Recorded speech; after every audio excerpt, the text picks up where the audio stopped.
అండి అందరికీ జై Sriram. Welcome back to our channel. ఇది వరలక్ష్మి వ్రతం రోజు వీడియో అన్నమాట. ఆ రోజు వీడియోస్ పోస్ట్ చేయడం కుదరలేదని చెప్పాను కదా, సో ఈ రోజు అయితే వీడియో పోస్ట్ చేస్తున్నాను అన్నమాట. వరలక్ష్మి వ్రతం నేను ఎలా జరుపుకున్నది అనేది ఈ వీడియోలో అయితే చూపిస్తాను. అమ్మవారి అలంకరణ ఏ విధంగా చేశాననేది కూడా నేను ఒక వీడియోలో అయితే అప్లోడ్ చేస్తాను. నా ఛానల్ని ఫస్ట్ టైం చూస్తున్న వారైతే సబ్స్క్రైబ్ చేసుకోండి. ఈ వీడియో నచ్చినట్టయితే లైక్ కూడా చేయండి. మా ఇద్దరు ఫస్ట్ మహాలక్ష్ములు ఉన్నారు కదా, వాళ్ళకైతే కాళ్ళకు పసుపు పెట్టి, ఇంకా మా ఇంటికి వచ్చిన ముత్తైదులో ఇతనైతే మా సిస్టర్ అన్నమాట. ఫస్ట్ అయితే కాళ్ళకు పసుపు రాసుకొని బొట్టు పెట్టుకొని అయితే మేమైతే పూజ స్టార్ట్ చేసినాము. వీడియోలో కనిపిస్తున్నారు చూడండి, చక్కగా ఉన్నారు మా ఇద్దరు పిల్లలు, వరలక్ష్మీ దేవులు అన్నమాట. పూజ చేసేంత వరకు అల్లరి చేసిండ్రు. పూజ స్టార్ట్ అయినాక పర్లేదు కొంచెం రిలాక్స్గా కూర్చొని అయితే పూజను చూసిండ్రు అన్నమాట. నేను అష్టోత్తరాలు చదువుకోవడం, పూజ చేయడం వాళ్ళకి చాలా విచిత్రంగా అనిపించింది. అట్లనే చూస్తూ ఉండిపోయిండ్రు.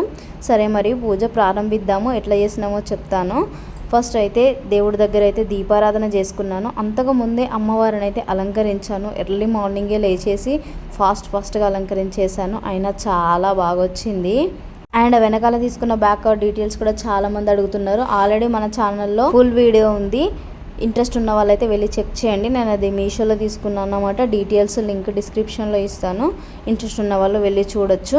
ఫస్ట్ అయితే ఏ పూజ చేసినా వినాయకుని పూజ తప్పకుండా చెయ్యాలి కాబట్టి, ఏ విఘ్నాలు లేకుండా పూజ జరగాలని ఆ దేవుణ్ణి మొక్కుకోవాలి కాబట్టి ఫస్ట్ అయితే నేను వినాయకుని పూజ అయితే కంప్లీట్ చేసేసి తర్వాత అయితే అష్టోత్తర నామాలు అయితే చదువుకున్నాను.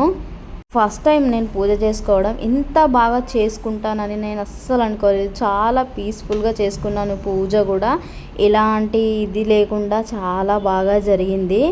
ఆ రోజైతే మా ఆయన లేకుండే అన్నమాట, అంటే వేరే దగ్గర వర్క్కి వెళ్ళిండ్రు. సో నేనే పూజ చేసుకున్నా. ఈవినింగ్ వచ్చిన తర్వాత అయితే ఆయనతో కూడా పూజ చేపించి ఆయన ఆశీర్వాదం కూడా తీసుకున్నాను. తర్వాత అయితే నేను వరలక్ష్మి వ్రత కథ కూడా చదువుకున్నాను అన్నమాట. అదంతా నోటికి ఉండదు కాబట్టి ఫోన్లో చూసి చదువుకున్నాను. మళ్ళీ ఫోన్లో చూసి దేవుడి మీద శ్రద్ధ ఎక్కడ ఉంటుంది, ఫోన్ మీదనే ఉంటుంది అని అనుకోవచ్చు. ఇంకా మనకు కథ అయితే మనము చూడకుండా చదవలేము కాబట్టి సో ఫోన్లో చూసేసి అయితే చదువుకున్నాను అన్నమాట. చాలా బాగా అనిపించింది. మా మమ్మీ నన్ను చూసి చాలా మంచిగా ఫీల్ అయింది. చిన్నప్పుడు నువ్వు అసలు ఏ పని చేయకపోయేదానివి, నువ్వు ఇప్పుడు ఇంత బాగా పూజలు వ్రతాలు చేసుకుంటున్నావు అంటే నాకు మస్తు హ్యాపీగా అనిపిస్తుంది. ఎప్పటికీ ఇట్లనే హ్యాపీగా ఉండు అని మా మమ్మీ అయితే నన్ను దీవించిందన్నమాట.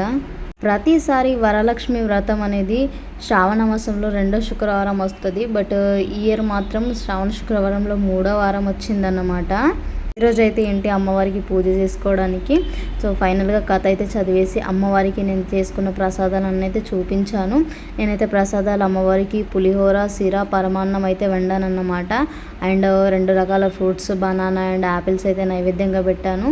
తోరం హస్బెండ్ అన్నా కట్టాలి, ముత్తైదులన్నా కట్టాలి కాబట్టి మా హస్బెండ్ అవైలబుల్గా లేరు. సో మా సిస్టర్ ఉంది కదా, సో తనతో అయితే కట్టించుకున్నాను. ఫైనల్గా అయితే అమ్మవారికి హారతి ఇచ్చే టైం రానే వచ్చింది. మంగళహారతి పాట అయితే నాకు వచ్చు, బట్ ఏమన్నా చిన్న మిస్టేక్స్ ఉంటాయని అది కూడా ఫోన్లో చూసే చదువుకున్నాను. చాలా బాగా అనిపించింది అన్నమాట. ఫస్ట్ ఇయరే ఇంత సక్సెస్ఫుల్గా అవుతుందని నేను అస్సలు ఎక్స్పెక్ట్ చేయలేదు.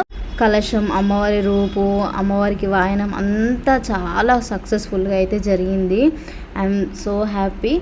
మీ అందరినీ వరలక్ష్మి తల్లి హ్యాపీగా చూడాలని, నన్ను కూడా హ్యాపీగా చూడాలని అయితే నేను కోరుకుంటున్నాను. ఫస్ట్ అయితే మా ఇంటి మహాలక్ష్ములు అదేనండి, మా ఇద్దరు పిల్లలకైతే నేను పసుపు రాసి వాళ్ళకు వాయనం ఇచ్చాను.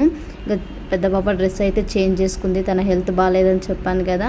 సో చిన్నదైతే ఫైనల్ వరకు అట్లనే ఉందన్నమాట. చూడండి దాని హ్యాపీనెస్ అంతా ఇంత కాదు. వాయనం ఇచ్చేటప్పుడు ఇస్తినమ్మ వాయనం, పుచ్చుకుంటినమ్మ వాయనం అంటారు కదా. సో నేను ఇస్తినమ్మ వాయనం అంటే అది కూడా ఇస్తినమ్మ వాయనం అంటుంది. పుచ్చుకుంటినమ్మ వాయనం అనడానికైతే దానికి అస్సలు నచ్చలేదు.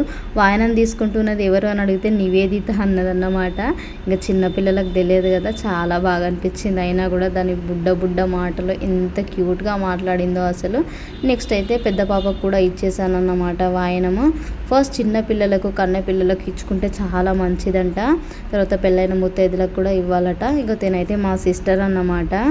వాయనం ఇచ్చిన తర్వాత పెద్దవాళ్ళు అయితే ఆశీర్వదించాలంట. అదే మనకన్నా ఏజ్లో చిన్న వాళ్ళైతే ఇలా మన గాజుల పైన అక్షంతలు వేసి మనని ఆశీర్వదిస్తే చాలా మంచిదట.